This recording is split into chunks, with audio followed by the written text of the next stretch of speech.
Welcome to AAAS. We are the American Association for the Advancement of Science, and we are so glad that you are here with us this morning for the second consecutive year. Your presence here this morning is really why we are a force for science. My name is Andrew Black, and I'm the Chief of Staff and Chief External Affairs Officer here at AAAS. And I first want to take a moment to thank all of the people who made this possible today. Our Office of Meetings and Special Events, under the leadership of Nikki Maylett, who's now hiding because she knew that was coming. Our Office of Membership, under our Chief Operating Officer, Michael Savelli, and his fantastic team, in particular, Elaine Camburn, Diane Hurley, Daniel Paulino, and their teams.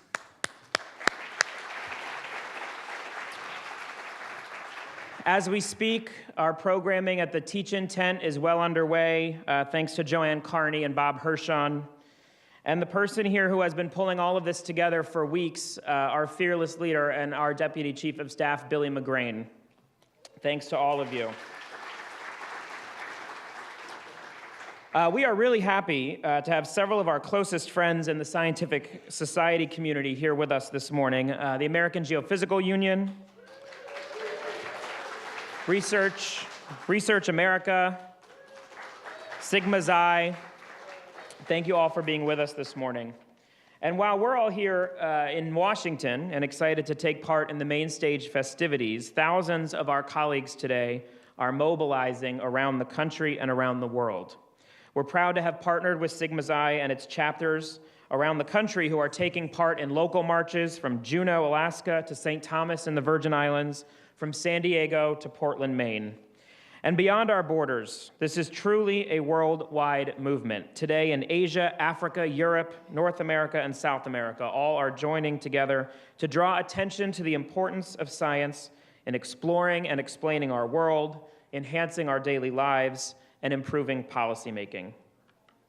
We have a great lineup here this morning to get you energized and get you ready for a little bit of a walk today, if you're ready. If you were here last year for our pre-March festivities, our first speaker will be very familiar to you.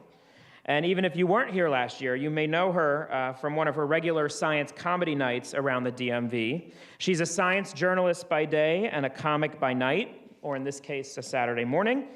And here too, as she describes it, fill the unknown demand of Indian female comics from West Virginia. Please welcome the very funny Kasha Patel.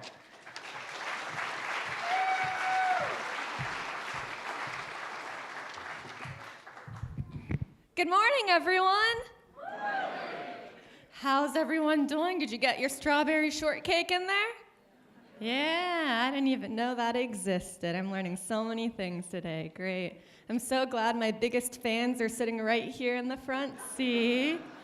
Thank you for coming, AAAS poster, other AAAS poster. I appreciate that. All right, so let's take a roll call in here. How many of you people are scientists? Yeah, nice. What about engineers? Yeah, one engineer, one enthusiastic engineer. Make her in the front of the March for Science. Makes AAAS look good. Who else would we have in here? Mathematicians? He didn't even bother to raise his hand off his chair. He's like a lever. Yeah, I guess that's me. Great. Do we have anyone in here? I'm a science writer. Are there any other science writers in here? Woo, yeah. Do we have any Congress people in here? Yeah, hooray, we did it. Thank you for coming. Thank you for coming. Do we have anyone from the cabinet of Voldemort in here? Is that? One is in here. Great. Everyone's going to be pitching you ideas after this. Be prepared. Be prepared. Science teachers. Science teachers in here besides that one lady we obviously know. That's a way to get a clap for yourself. A librarian. Sometimes there are science librarians. All right, great. Basically, I'm just going through all my potential career options my third grade teacher told me right now. Graphic designer? Okay, guys, I only have a certain amount of time. Oh. All right, I'm going to do this for the next 5 minutes, and that will be my set. Fantastic. Great. Are there any other stand-up comedians in here? Oh, I don't get claps. Thanks. Oh my gosh, that's not forced at all. Thank you very much. This is interesting because this is considered the pre-rally. So I guess I'm the pre to the pre-rally because I have to get you guys pumped up. So I've never had that honor before. So I'm very excited. Some of you may know that if you came here before Andrew started talking, they kept playing the song Final Countdown on loop, which is very ironic because I never knew when the final countdown was going to be for that song. But we did it. Oh, thank you. My friends have come. We were waiting for you. Thank you.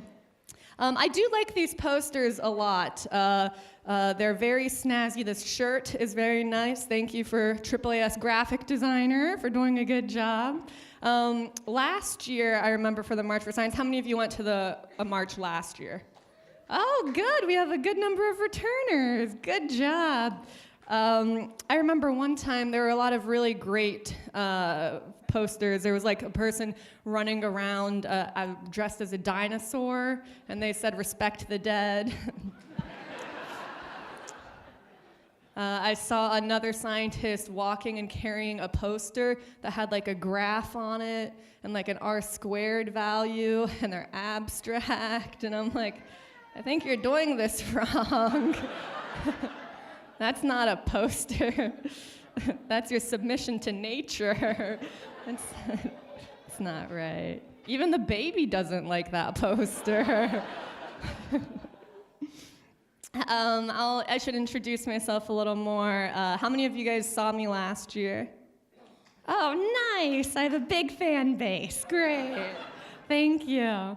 So my name is Kasha Patel. I am foreign. My parents are Indian. And I should say foreign names always have the prettiest meanings. Like my mom's name is Shobha, which literally means beauty. My brother's name is Kavi, which means poet. I recently found out that my name Kasha also has a meaning. It is a type of buckwheat.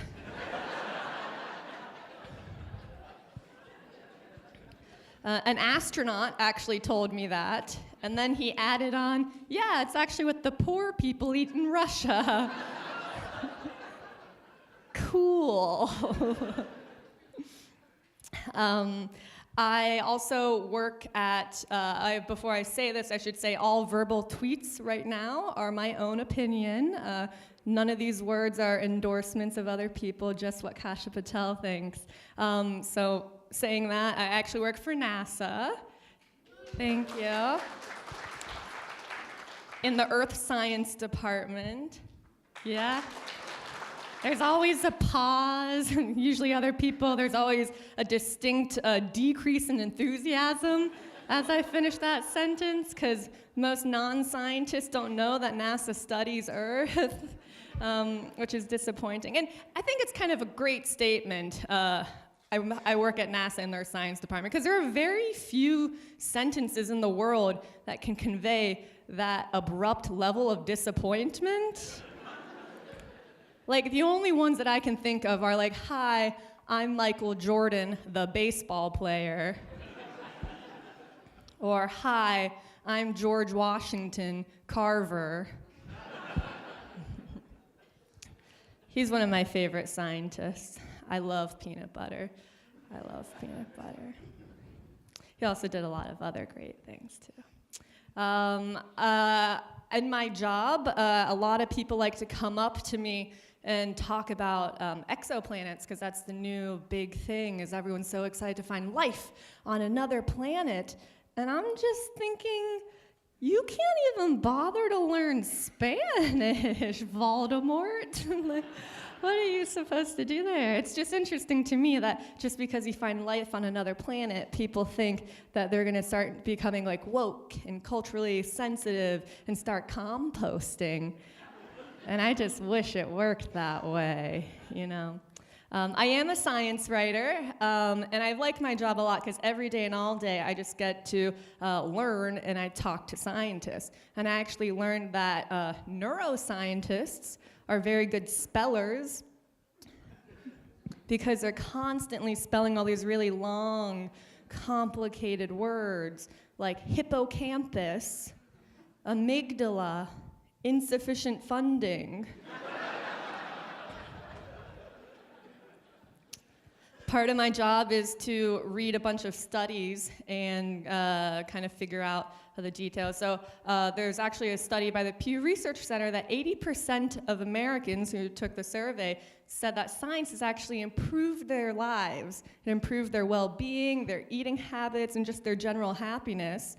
The other 20% are PhD students.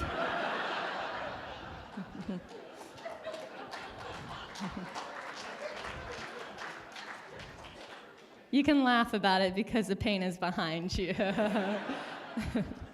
Time plus tragedy equals comedy. I think that's what that formula is. They're nodding their head saying, no, I'm 4 years in and I don't know when it's gonna end. Stay in there. Part of my job, I also have to help distinguish what the difference between fact versus myth is. So, for example, fact, you can get chlamydia if a koala scratches you. Myth, your wife will believe you.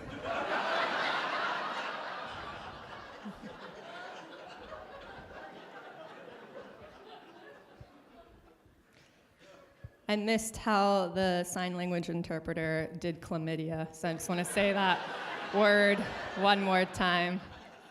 Oh, he spelled it. I think that's safe. There are children in the audience. I don't want to know what the adult version of chlamydia is in American Sign Language. Yeah. Humans, I recently read, humans are the smartest animals in the world, according to a survey conducted by humans. Dolphins could have been the smartest animals in the world, but they didn't conduct their own survey because they're dumb. But I don't quite think that's fair, saying humans are the smartest, right? Because there are certain groups of animals that are smarter than other groups of animals. Like pigeons actually think in logarithms. So they're actually a group of pigeons that are smarter than 75% of middle schoolers, which is impressive. It's too bad. I, like everyone else, people in here like pigeons? Yeah, we don't need to bring back the passenger pigeon. That's one animal that went extinct that we're like, okay, we're okay with that one. I actually really hate birds. I probably hate birds more than anyone in here because I've actually been pooped on by birds 10 times in my life. You can write a scientific study about me after this. I'm still here. It wasn't the same bird, I should clarify. That would have been crazy if it was the same bird. One bird's just following me around my entire life. Catholics get angels, but Hindus get a pooping pigeon. That's actually the reincarnation of my 3rd grade bully, but way smarter. Yeah, that doesn't seem fair. As Andrew said in my introduction, I am actually from West Virginia. I was born and brought up there. Anyone been? All right, one clap. Thank you. As you can imagine, there are not a lot of Indians in West Virginia. I was the only one in my high school. There used to be 2 of us, but then my brother graduated. And then for college, I decided to go to a small liberal arts, historically Baptist university in North Carolina that had 10 Indians. And I remember thinking, where did all these Indians come from? And now I live here in Washington, D.C., and I'm like, wow, is this what India's like? This is amazing. I moved here to D.C. for my job. I really like my job. A lot of interesting things happen there. like a few years ago, SpaceX actually launched a rocket, and as a lot of you might know, it actually exploded as it left Earth's atmosphere. But NASA did not call it a failure. They called it a non-nominal launch. Which is weird, because last week I had a non-nominal date. There actually is a dating website out there. This is 100% true, like everything else I've been saying. There's actually a dating website out there that matches people based on their DNA compatibility. People are getting very upset, though, because they keep getting matched up with chimpanzees. Oh, I forgot to do this when I was asking who all is in here. How many people are into opiates? I mean, statistically, some of you are. So, all right, we have an honest bunch here. As you guys might know, West Virginia is actually ranked #1 in terms of opioid deaths and overdoses. And my parents still live there, and it's interesting to see how it's kind of affected their lives. Like, there was actually this drug lord from Detroit that came down into my small hometown and caused all this havoc. They actually robbed my parents' house. Now, my parents are fine, they're perfectly fine, but it was just interesting, my mom, being the Indian mom that she is, decided to criticize the rob job.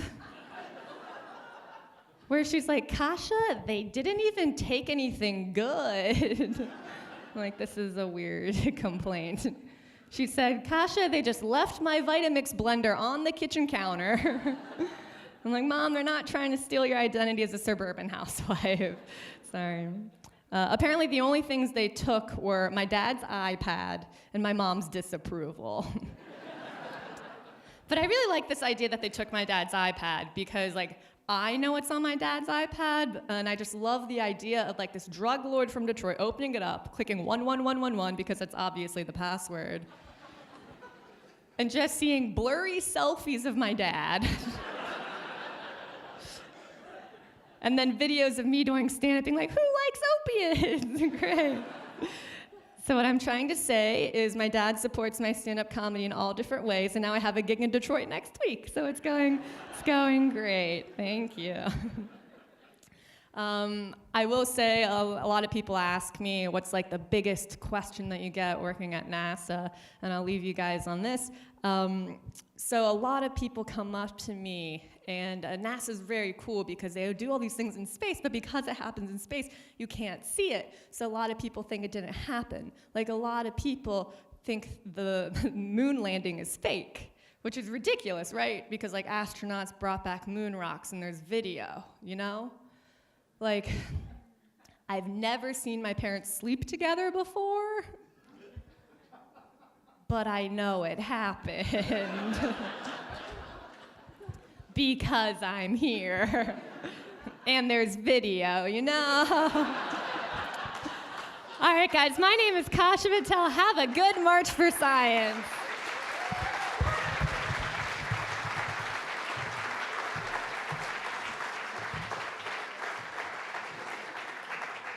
Thanks, Kasha. If you want more Kasha, she will be April 29th in a show she calls Wait, Wait, Earth Isn't Doomed at the DC Draft House. We have flyers out on the table there. We're very lucky to have our next speaker, a professor of mathematics at Howard University, who's known widely for speaking on the math featured in the film Hidden Figures. Please welcome Dr. Talitha Washington.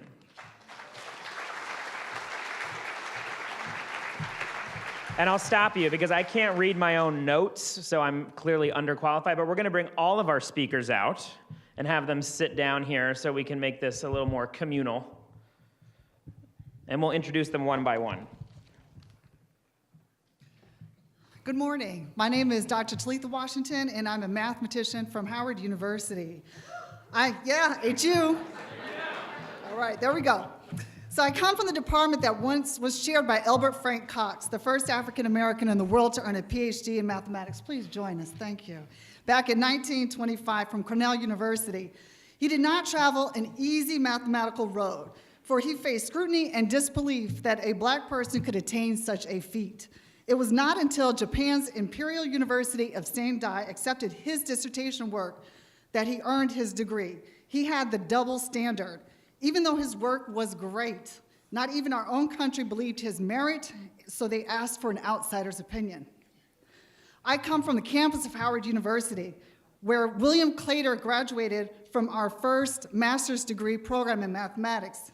In 1933, Claytor became the third African American to earn a PhD in mathematics from the University of Pennsylvania. He did not travel an easy mathematical road, for there was scrutiny and disbelief that a black person could have such an impressive doctoral thesis. And we know nobody reads doctoral theses, right? But they read his, and they liked it until they found out he was black. The tone and tenor changed. Even with his great works of being a research mathematician, unfortunately, he got only one job offer from West Virginia State University. Fortunately for us, he landed in a place where he trained and developed a phenomenal, profound research mathematician, Katherine Johnson. Claytor saw something in Katherine Johnson so bright that no segregation law would deter him from preparing her.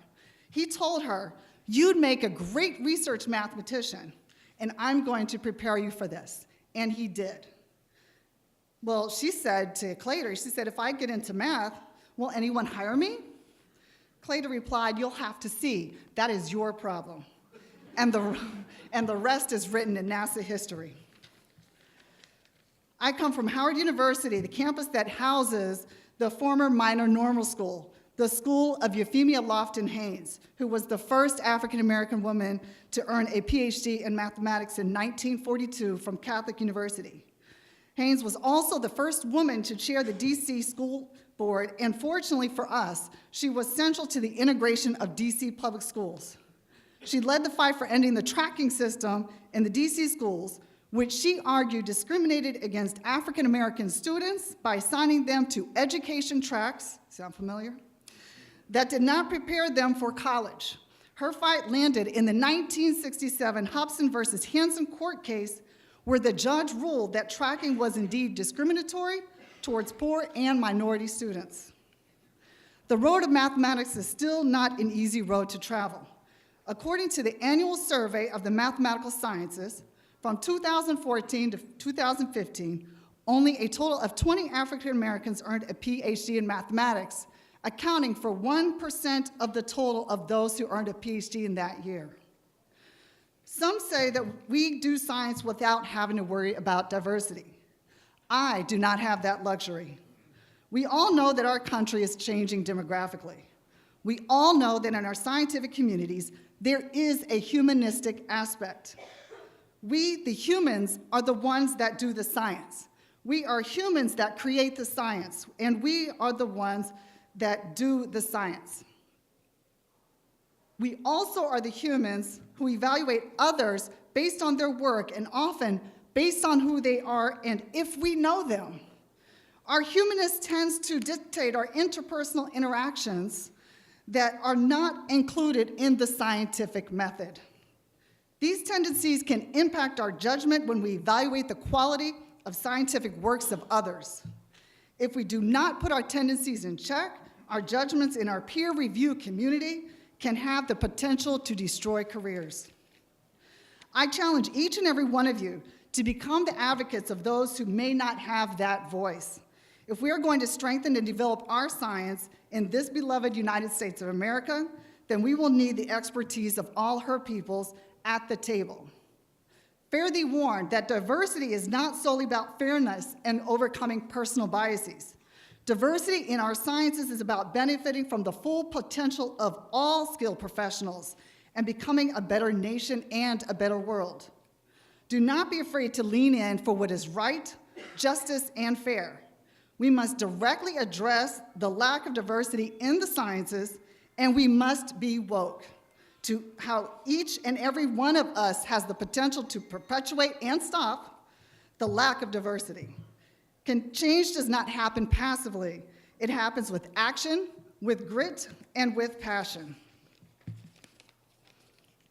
I too do not travel an easy mathematical road.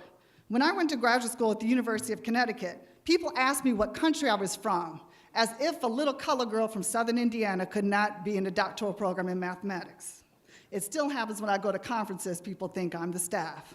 You're a mathematician, they ask? In 2001, I became the first Black to graduate from their PhD program. I still get overlooked, I still get talked over, and I still get ignored. But I keep on talking. I know that in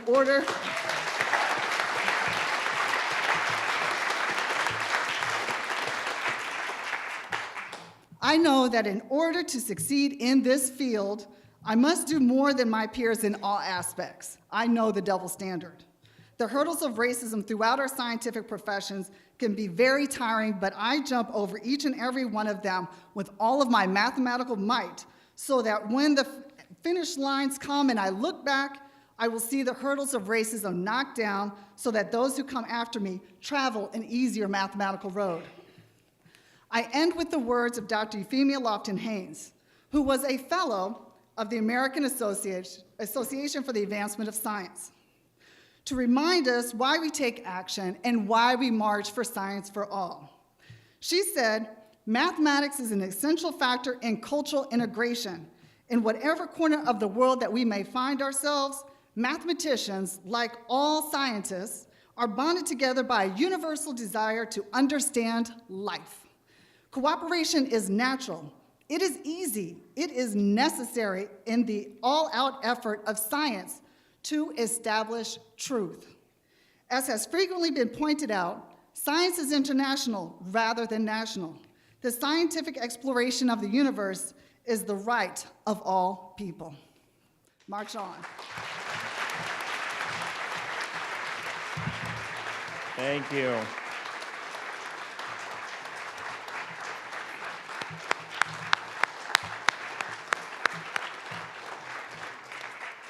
The energy's building. We are so very pleased to have such great partners in AGU, and we welcome its members here this morning and also remind them that they can also be members of AAAS. Please welcome to the stage the 2017-2018 president of AGU and the director of the Appalachian Laboratory at the University of Maryland Center for Environmental Science, Eric Davidson.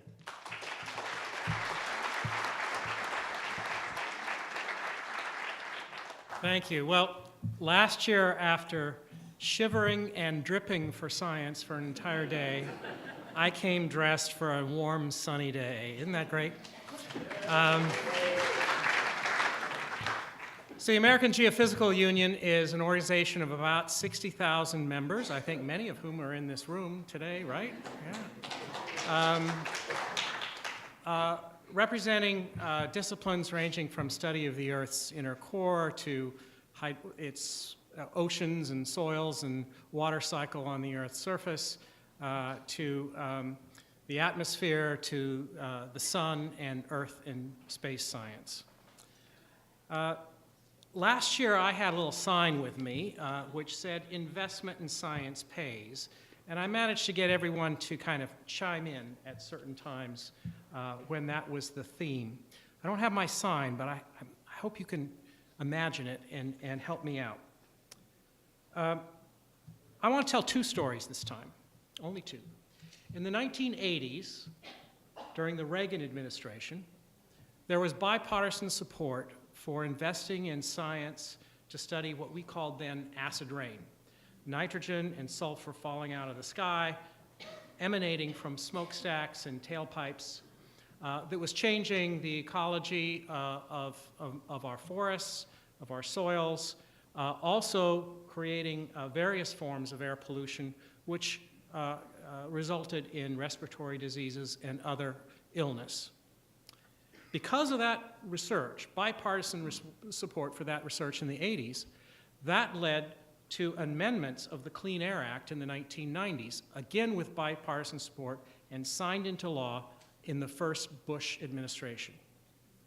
And because of that, and those amendments called not only for a regulatory approach, but also for an approach using market-based systems, the entrepreneurial trading of sulfur pollution permits, which eventually resulted in reducing sulfur emissions at much, much lower costs than anyone had ever expected.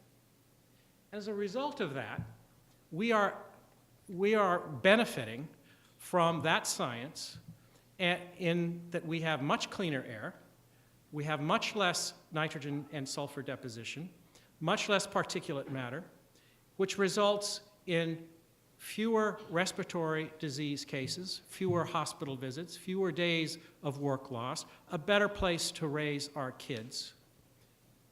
So we find out from that story that what? Investment in science pays. Unfortunately, just a couple days ago, we learned that the current administration has ordered EPA to relax its enforcement in the Clean Air amendments. We have to show up and say, that just doesn't make any sense. Because we know that that investment in that science has paid off, and we are better off as a result. The second story that I'd like to tell you about is at the American Geophysical Union, and let me emphasize, American Geophysical Union, our fastest growing segment of members, of authors publishing in our journals, of meeting participants are from China. The leaders in China know that investment in science pays. They are funding their members to conduct science in many, many different realms and to participate in international science.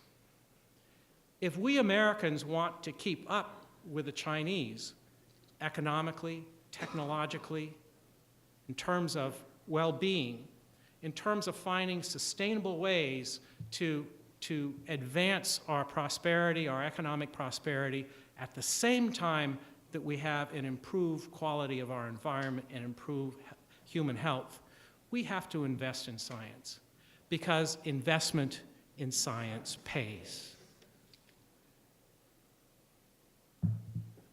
Now, returning to my first story, one of the unexpected advantages of having reduced air pollution, turns out we have less water pollution. Because with less nitrogen falling out from the sky, there's less going into our rivers. And we have shown through our studies at the Appalachian Laboratory that this Potomac River that runs right by our nation's capital is now transporting much less nitrogen down to the Chesapeake Bay than it was 20 years ago. And now we have signs of the Chesapeake Bay coming back. Submerged aquatic vegetation is coming back. Fisheries are coming back. That helps with the watermen that make their living off of fisheries. That helps communities all across that region. And so we learn once again this cascading effect, how investment in science pays. Unfortunately, in the last budget proposed by the administration, there was going to be a cut in the Chesapeake Bay program, in the Sea Grant program that helps do the research to get stakeholders involved in that.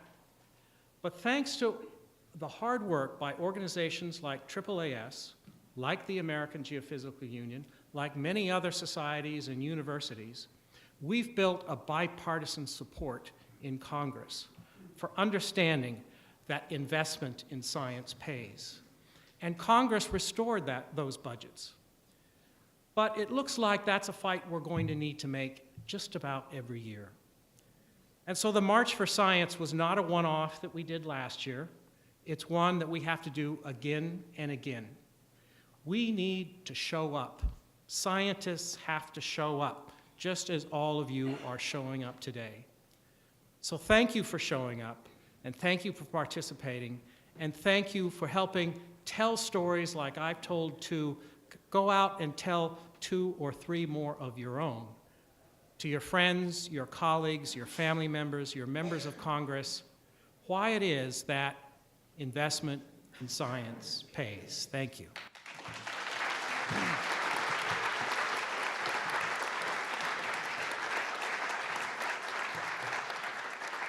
Thanks, Eric. Our next speaker is a veteran of the White House Office of Science and Technology Policy. In fact, there are only veterans because no one works there at the moment. The Consortium for Ocean Leadership and the National Academies. In 2013, he founded Science for Decisions, the goal of which is to ensure that solid science is available to inform policy and management decisions that impact our natural resources. Jerry Miller.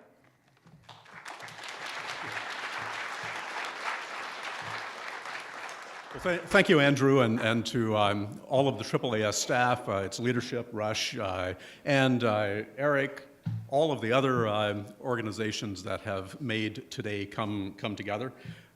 Your efforts are really appreciated, and I just want to start my remarks on science communication by emphasizing that we need not just these institutions, not just these leaders to speak up. We need everyone to speak up and to do so often in terms of communicating the value of our science to the public. I'll relate just a couple of anecdotes from my background. You know, when I was 25 years old, I could look back to the time that I was 15 and realize that, yeah, I was a little bit naive back then. You know, I had some ideas that were wrong, and maybe I was even a little bit stupid at that time, right? But hey, I'm 25 now, and I'm really brilliant. But then when I was 35, I looked back to when I was 25 and realized that, yeah, it wasn't quite on the mark then either, you know? So time goes on, and we learn things. And now here I am. I've been in Washington for a dozen years. And I think back to 10 years ago now, and I realized at that time, I realized science was important. You know, I was making my career in science, and I'd come to DC. I was doing good things, I thought. And I would even say back then that communicating our science is a good thing. But now, after 4 years of experience in the White House, another 6 or 7 years in other capacities here in Washington, I know that this is really important. It's really important that we speak not only in terms of communicating our science, but communicating its value to the public, to policymakers, to politicians, at the federal level, state and local levels, and even to your neighbors up and down the street. This is really important. Our nation depends on having this awareness so that we can continue to have our scientific investments benefit society. And now I'm hopeful, even realizing that I might still, have kind of missed the mark a little bit. Every 10 years we learn a little bit, but we might not have it quite right yet. But I'm hopeful, very hopeful, that if we are here 10 years from now, looking back on the present, that we will see that we were much closer to that mark. We're much closer to where we needed to be because of the efforts that were put forth last year in the March for Science, your presence here this year, all of the activities that are going to happen on the Mall today, I think will help us bring that level of awareness to the public and to people who matter. But to get there, we need to make sure that science communication becomes an integral part of every scientist's daily activities. It can take different forms, but consistency and continuity is really key. Universities and other institutions need to make sure that they recognize and give credit for this type of community service performed by faculty members and staffs at their institutions. This is necessary so that scientists can become trusted sources of information for policymakers, governments at all levels, and the public. As we do so, we have to realize that the staff people who work in policy offices and for our politicians need to have engagement from you. They tend to turn over quite quickly in their jobs. So expect to engage the new person and engage the new person often and vigorously. So I'm pleased to see that all of you are here today, as well as similar groups in dozens of other cities around the country and around the world. I hope to see you speaking with your feet as well as your voices today, so thank you for participating, and let's go have some fun.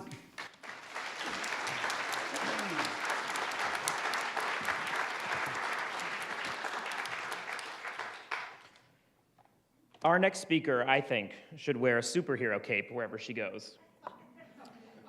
Since 1990, Mary Woolley has led Research America, the nation's largest not-for-profit, membership-supported public education and advocacy organization committed to making medical and health research a higher national priority. Beginning in the mid-90s, Mary and Research America led the successful advocacy push that resulted in Congress doubling the budget for the National Institutes of Health.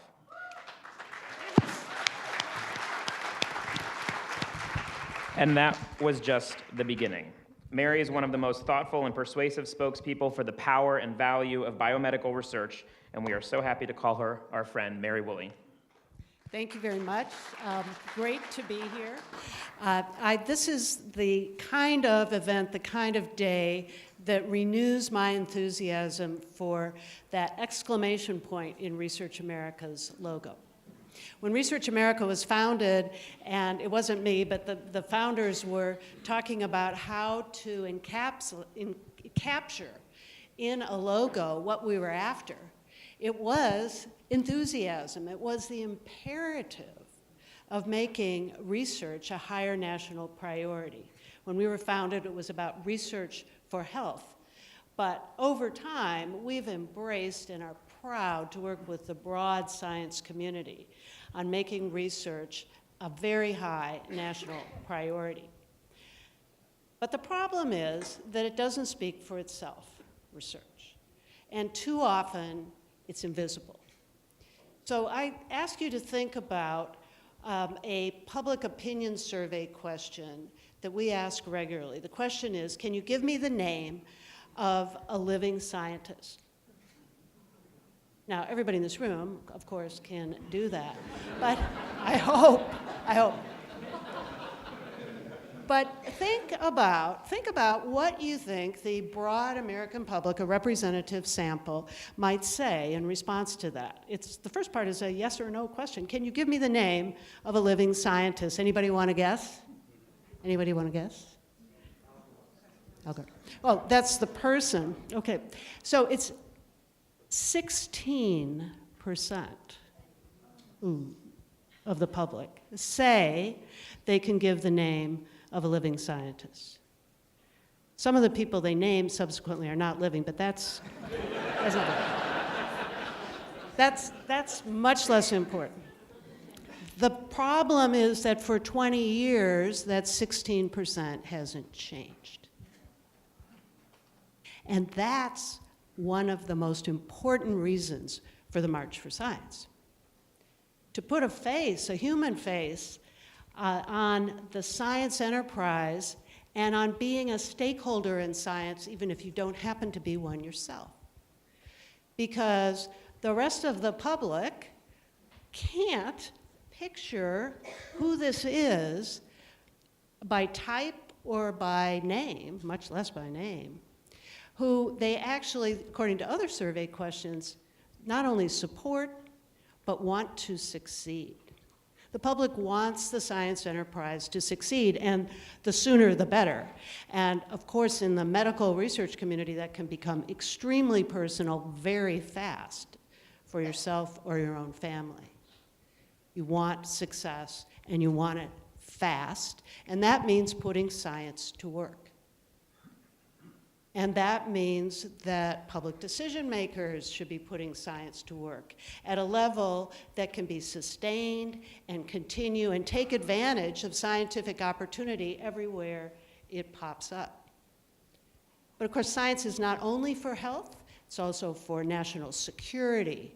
It's also for our prosperity. It's for global competitiveness. All those things go together. The brand of science is aspiration and hope. Aspiration and hope. And it's always been the brand for science, and it's one we should wear proudly, but we can't keep secret. And that goes back to the invisibility part. So I think that one of the reasons that the community of science advocates and scientists were successful over this past year in achieving substantial support. Just 3 weeks ago, A bill was signed to add significant new dollars to almost all the science agencies. None were cut. You know, there's that one that was flatlined, the EPA. But some grew by quite a bit. The NIH got $3 billion added on to their budget. Why did that happen? It's because the community came together, spoke with one voice, succeeded in making the case for raising the budget caps, and after that, in raising the appropriations and funding science. We're going to go on and on from there. This is just the beginning. The momentum is just getting underway. But it won't happen if the science community holds back. And if the stakeholders in science don't regularly realize that the science community itself is standing up for science. It's not about asking somebody else to do the work. We can stand together, and we should stand together and march together. And after we march today, not just here, but all over the country, we can't stop there. We have to keep going because our work isn't finished. There's so many ways to reach out into the community and make the case for science. If you're a scientist yourself, I think the best way to do that when somebody says, so what do you do again? What was that you do? That might be your great aunt, you know, at a 4th of July picnic or something. Tell me again what you do. Don't say this time that you're a physicist. Don't say that you're a microbiologist. Don't even say you work for NASA. I'm watching you, Kumar. Say instead, I work for you. That's what I do. I work for you. I serve the public's interest. And wait and see how the conversation goes. You'll connect the dots. The aspirations of the public are ones that you share with whomever you're talking to. Guaranteed. What people typically don't know is how the money gets to science. They don't know where science is conducted. They don't know who a scientist is. But they do know that they want science to succeed. And you can connect some dots by simply saying, I work for you, which is, incidentally, the thing that the science community has in common with elected representatives, who also serve the public's interest. And that's the way to connect to that elected representative, your elected representative, when you see them in Starbucks, or at the car wash, or at the sidelines of an athletic event or in an airport. Even if you've never met them, you should approach them and say, thank you for serving the public's interest. That's what I do too. When we're successful in connecting the dots as a community, we will be successful in raising the priority for science, and it will be the top national priority that in fact the public wants it to be. It's going to happen with this march, the one after it, the one after that, but not just once a year. The job now, after today, go back to your community, tell all your friends, get engaged, get involved. If you want ideas, researchamerica.com, AAAS.com, .org. Whoa, what am I doing here? .org. AAAS.org, AGU.org, and all the rest. We're loaded with ideas. We're loaded with enthusiasm. AAAS.org, ResearchAmerica.org, exclamation point, let's do it. Thank you.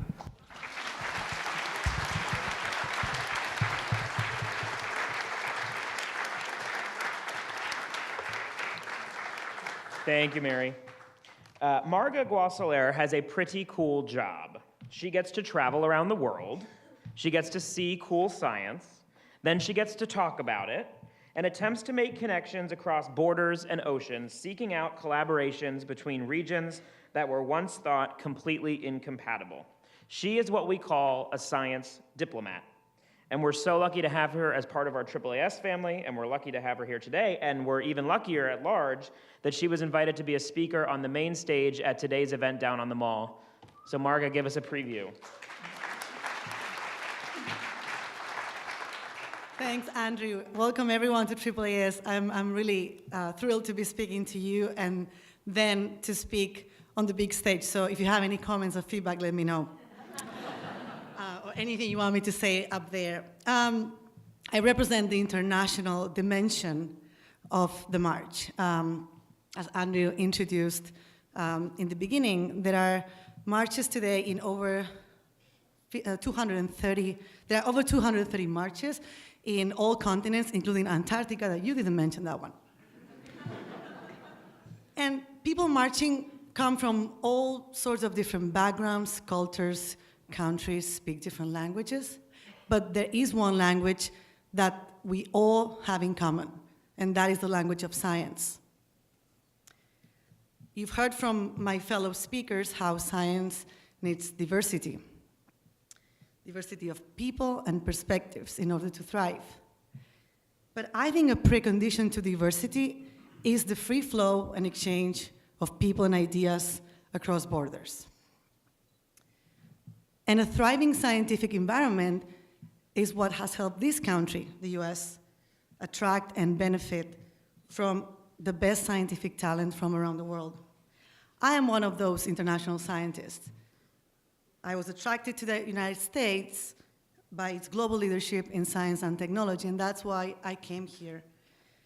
My career path reflects the international nature of science and also the diverse opportunities and options that scientists have beyond just being in academia or in the lab, and the many ways science can benefit society.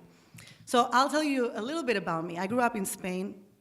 I did a PhD in Australia, and I was on track to follow a traditional career path in molecular cell biology. But I decided to take a risk and enter a world that was completely unknown to me at the time, the world of policy and diplomacy. And this is exactly what brought me to Washington, D.C. I wanted to use my scientific training for societal benefit. I wanted to leverage the international language of science to build bridges between countries, sectors, and communities, help bring the scientific evidence into global policy discussions. And this is why I'm passionate about the work that we do here at AAAS and that Andrew was talking about. It involves a lot of travel and a lot of conversations with different countries, governments, universities around the world to try to build these bridges and use science as this common language. And even though our name says American, we are a global organization, and we have members all around the world. And part of our mission is to use science to be this connector and this bridge between nations. Our international programs seek to encourage scientific change across borders in recognition that science is a global enterprise. And I believe our work at AAAS and the partner societies and organizations that are here with us today, this work is more important than ever. I think the US government's image and capability to positively engage internationally are being diminished and degraded. And that concerns me, because the principles that once attracted me to this country are under threat. The position of the US as a global science leader and premier destination for top talent is still under threat. From travel bans, border walls, proposed extreme vetting criteria for visa applicants, to the withdrawal from international organizations like UNESCO, like global agreements based on science, like the Paris Climate Agreement. So all of these threats are to our detriment. And the situation has not changed since I was standing here last year at the first Science March. And that is what concerns me today. I think to remain the world leader in advancing scientific knowledge and innovation, the US science and technology must continue to capitalize on the international multicultural environment within which it operates. So whenever there is a vacuum in government leadership, here and in any other country, the role of non-governmental societies, scientific organizations, universities, NGOs, civil society, everyone, becomes more important than ever. It's critical for maintaining our role and our voice in those international discussions and in science diplomacy. All the March for Science partners and science supporters today have a responsibility to be clear to the world about the desire and the need for scientists to continue to engage and collaborate with our global counterparts. Because international engagement is more important than ever, think about the issues that are growing, the threats, the challenges, like border-spanning infectious diseases like Zika epidemics, to the global impact of emerging technologies like gene editing or artificial intelligence, to persistent threats to nuclear security. All of these issues have scientific and technological dimensions. They cross national borders, and no country will be able to solve them on its own. This is no time for isolation. As we see relationships between countries under strain, scientific cooperation can help build, reinforce, and mend bridges between countries by advancing science in common service of human welfare, innovation, and economic progress. Thank you, and hope to see you at the mall.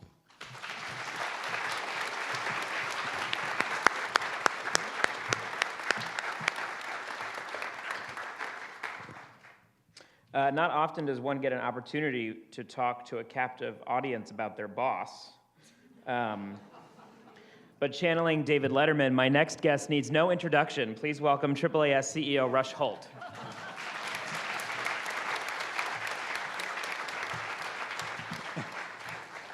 Thanks, Andrew, and thank you all. Thank all of you. You look great.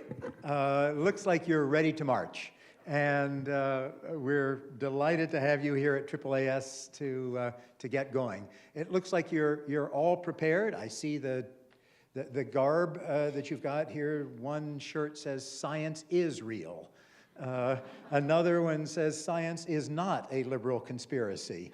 I saw one back here that said, "My certainty is uncertainty." There are a couple of you here in ties. I guess you're ready for the science poster session on the mall afterwards. A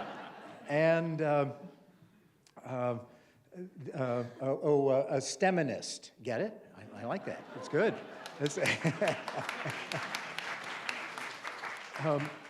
Naval Observatory. By the way, what time is it? Actually, that reminds me, AAAS, 170 years old, at our first meeting, we were involved in advocacy. From the beginning, we have been interested in seeing that science is well integrated into society and government. We wrote to the Department of the Navy at our very first meeting to advise them on improved methods of finding the zero longitude so that they could navigate better. You know, I'm glad you're wearing the AAAS shirts, the AGU shirts. There are all sorts of people coming out here for the march. Let's see, to finish on Kasia's call, let's see, how many government scientists do we have here? That's right, okay. Beleaguered as you may be, it is great to have you here. How many students? Students? Hands up, yes. Students, right, that's great. Any candidates for Congress? I happen to know there is one here. Randy, you still here? Randy Watkins, former AAAS Science and Technology Policy Fellow, candidate for Congress in Mississippi. He came up for this.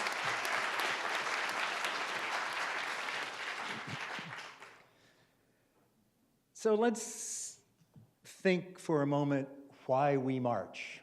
I'll give you my thoughts. That every day in laboratories and observatories and classrooms, researchers and teachers demonstrate again and again the power and relevance of the scientific process. Oh, Randy, yeah, okay, there you are. Okay, good. And